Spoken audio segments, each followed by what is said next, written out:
Hello everyone. तो previous lecture में हमने इंटरफेज और मियोसिस माइटोसिस तक हमने पढ़ा था। आज हम पढ़ेंगे मियोसिस से नया स्टार्ट करना आज शुरू करेंगे। तो अब हम देखेंगे कि मियोसिस में क्या होता है। यहाँ पर मियोसिस की एक फ्लो चार्ट दी हुई है जिससे आपको याद करने में आसानी होगी कि इंटरफेज में डीएनए क्या होता है, ये कॉपी होना शुरू होता है यहाँ पे मियोसिस के पहले, और क्रोमेटिन क्या होता है यहाँ पर अनकंडेंस होना शुरू हो जाता है। ठीक है। प्रोफेज वन में क्या होगा? प्रोफेज वन में क्रोमोसोम्स कंडेंस होगा होमोलोगस पेयर्स के फॉर्म में, यहाँ पर टेट्राड्स बनेंगे और यहाँ पर सेगमेंट्स की क्या होगी, एक्सचेंज होना शुरू होगी। ठीक है। मेटाफेज वन में क्या होगा? मेटाफेज वन में होमोलोगस क्रोमोसोम पेयर बनेंगे जो कि सेंटर के ऊपर आकर के अलाइन होना शुरू हो जाएंगे। एनाफेज वन में होमोलोगस क्रोमोसोम्स सेपरेट होकर के ऑपोजिट पोल्स की तरफ आएंगे और सिस्टर क्रोमेटिड्स साथ में उस समय अटैच्ड होंगे। ठीक है। टीलोफेज वन और साइटोकाइनेसिस में क्या होगा? सेल डिवाइड करेगा दो हैप्लॉइड सेल्स के फॉर्म में और डुप्लीकेटेड क्रोमोसोम्स यहाँ पर बनना अब शुरू हो जाएंगे। ठीक है। प्रोफेज टू में क्या होगा? प्रोफेज टू में नए स्पिंडल फाइबर्स बनना शुरू होंगे हर एक हैप्लॉइड सेल में, और ये कहाँ होगा?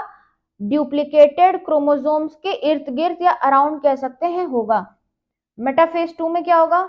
क्रोमोसोम्स सेंटर पर इंडिविजुअली लाइनअप होना शुरू होंगे, और ये कैसे सेल में होंगे? हैप्लॉइड के डिप्लॉइड, तो आप कहेंगे हैप्लॉइड सेल में।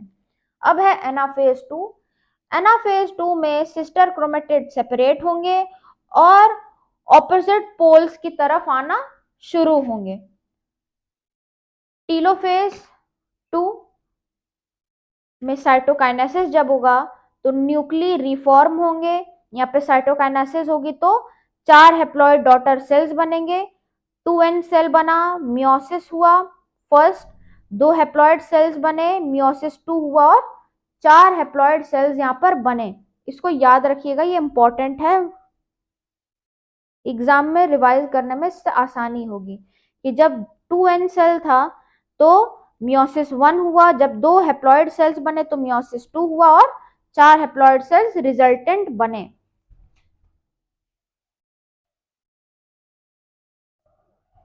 अब मियोसिस 1 की अगर हम बात करें तो मियोसिस 1 में भी जो प्रोफेज था, जैसे माइटोसिस में सबसे लंबा और मोस्ट कॉम्प्लेक्स स्टेट, यहाँ पर भी ये सबसे लंबा और कॉम्प्लेक्स स्टेज है, जिसके सब डिविजन्स की अगर हम बात करें तो लेप्टोटिन, जाइगोटिन, पैकेटिन, डिप्लोटिन और डाइकाइनेसिस आते हैं।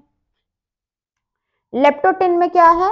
लेप्टोटिन में क्रोमोसोम्स विजिबल होना शुरू हो रहे हैं, कंडेंसेशन शुरू हो रही है।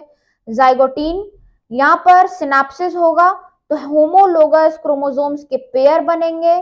स्ट्रक्चर कैसा बनेगा? यहाँ पे बाइवेलेंट स्ट्रक्चर बनेगा। प्रोटीन स्ट्रक्चर का यहाँ पे क्या नाम है? ये इंपॉर्टेंट है, ये पूछ सकता है, और ये स्ट्रक्चर किस तरह का बनता है ये भी पूछ सकता है। यहाँ पे प्रोटीन स्ट्रक्चर सिनेप्टोनेमल कॉम्प्लेक्स कहा जाता है। और एक इंपॉर्टेंट नीड पॉइंट कि यहाँ पर सिनेप्सिस जो होगा वो किस स्टेज में होगा? Zygotene stage of meiosis 1। ठीक है। पैकेटिन क्या होता है? यहाँ पर क्रॉसिंग ओवर होना शुरू होती है जहां पर एक्सचेंज होता है नॉन सिस्टर क्रोमैटिड्स में, एंजाइम रिकॉम्बिनेज यहाँ पर यूज होता है। प्रोफेज में कौन सा एंजाइम यूज होगा? रिकॉम्बिनेज। और इंपॉर्टेंट नीट फेवरेट क्वेश्चन कि क्रॉसिंग ओवर यहाँ पर पैकेटिन स्टेज में होती है। ठीक है। यहाँ पर कायस्मेटा विजिबल होती है जहां पर होमोलोगस क्रोमोसोम्स क्या होंगे? ये सेपरेशन के पहले होना शुरू हो जाएंगे। यहाँ पर कायस्मा क्या होगा? कायस्मा आपके क्रॉसिंग ओवर की साइट होती है या जगह होती है। यहाँ पर डाइकाइनेसिस में क्या होगा? डाइकाइनेसिस में टर्मिनलाइजेशन होता है कायस्मेटर का, न्यूक्लियर मेम्ब्रेन डिसअपियर होगा न्यूक्लियोलस यहाँ पर डिसअपियर होना ये भी शुरू हो जाएगा। जैसे ही न्यूक्लियोलस का डिसअपियरेंस हुआ, उससे पहले क्या हुआ था, न्यूक्लियर मेम्ब्रेन डिसअपियर हुआ था, स्पिंडल फॉर्मेशन यहाँ पे शुरू हो गई थी। मेटाफेज 1 में क्या हुआ, बाइवेलेंट्स अरेंज हुए इक्वेटर के ऊपर। एनाफेज 1 में क्या हुआ, यहाँ पे रिडक्शनल स्टेप था हमारे होमोलोगस क्रोमोसोम्स का, जहां पर सेपरेशन शुरू हुई एनाफेज 1 में। और सेंट्रोमियर्स क्या हुए, यहाँ पर डिवीजन उनका नहीं हुआ। रिजल्ट क्या था कि क्रोमोसोम नंबर रिड्यूस हो गया।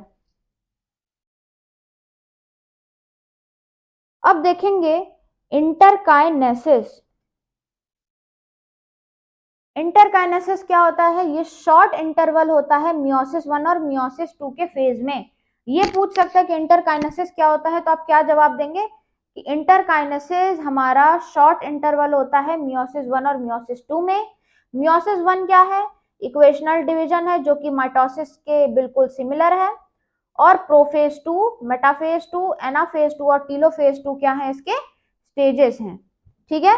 की इवेंट्स की अगर हम बात करें तो यहाँ पे की इवेंट कौन सा है, किस स्टेज में, एनाफेज 2 में, जहां पर सेंट्रोमियर डिवाइड होगा, सिस्टर क्रोमेटिड सेपरेट होंगे, रिजल्ट क्या होगा, 4 हैप्लॉइड डॉटर सेल्स बनेंगे। बाकी के स्टेजेस मियोसिस 1 की ही तरह यहाँ पर होंगे। ठीक है। अगर हम डिफरेंस की बात करें, जो कि एग्जाम में अक्सर पूछा जाता है सब्जेक्टिव फॉर्म में, कि डिफरेंस क्या होता है माइटोसिस और मियोसिस में। अगर हम डिवीजन के बेसिस पे बात करें तो माइटोसिस में 1 डिवीजन, मियोसिस में 2, डॉटर सेल्स माइटोसिस में 2 बनेंगे और मियोसिस में 4। क्रोमोसोम नंबर सेम रहेगा और मियोसिस में हाफ रहेगा। सिनेप्सिस माइटोसिस में एब्सेंट होगा, मियोसिस में प्रेजेंट। क्रॉसिंग ओवर एब्सेंट होता है माइटोसिस में और मियोसिस में प्रेजेंट होगा। जेनेटिक वेरिएशन यहाँ पे देखने को नहीं मिलता है और मियोसिस में देखने को मिलता है। यहाँ पर सोमैटिक सेल्स में माइटोसिस होगा और मियोसिस कहाँ होगा, जर्म सेल्स में होगा। यहाँ पर जो डायरेक्टली रिपीटेड क्वेश्चंस पूछे जाते हैं कि डीएनए की रेप्लिकेशन एस फेज में होगी, क्रोमोसोम का क्रॉसिंग ओवर कहाँ होगा, पैकेटिन में, सिनेप्सिस जाइगोटीन में होती है, कायस्मेटा विजिबल होता है up to diplotene, maximum chromosome condensation होती है मेटाफेज स्टेज में। सेंट्रोमियर डिवीजन सबसे पहले कहाँ अकर होता है, एनाफेज में माइटोसिस के। क्रोमोसोम नंबर रिड्यूस होगा एनाफेज 1 में। सेल प्लेट की फॉर्मेशन होती है, इंपॉर्टेंट, कहां पर होती है, प्लांट के साइटोकाइनेसिस में। क्लीवेज फरो कहां बनता है, ये सब इंपॉर्टेंट पॉइंट्स है, ये सीधे सीधे एनसीईआरटी से लाइंस उठा के इसके क्वेश्चंस बना सकता है कि एनिमल साइटोकाइनेसिस में होती है। जी नॉट को हम क्विसेंट फेज या रेस्टिंग फेज भी कहते हैं। माइटोसिस इक्वेशनल डिवीजन कही जाती है। मियोसिस 1 भी क्या होती है, रिडक्शनल डिवीजन। मियोसिस 2 क्या होती है, इक्वेशनल डिवीजन। और इंटरकाइनेसिस में क्या होता है, डीएनए रेप्लिकेशन नहीं होता है। और मियोसिस 1 और मियोसिस 2 की ये स्टेज होती है। एनसीईआरटी लाइंस जो आपको याद रखनी चाहिए कि DNA replication occurs only during S phase, chromosome number remains unchanged during S phase, crossing over occurs in Paquetin stage of prophase 1, chiasmata visible होता है in diplotin stage, और meiosis मेंटेन करेगा क्रोमोसोम नंबर को generation after generation. Mitosis क्या होगा, ये result करेगा इन genetically identical daughter cells. ठीक है। तो यहां पर हमारा चैप्टर कंप्लीट होता है। अगर कोई भी डाउट हो तो the comment section is open, आप वहां पे पूछ सकते हैं। Thanks for being such a patient listener. This was Maitreyi Mishra signing off for today.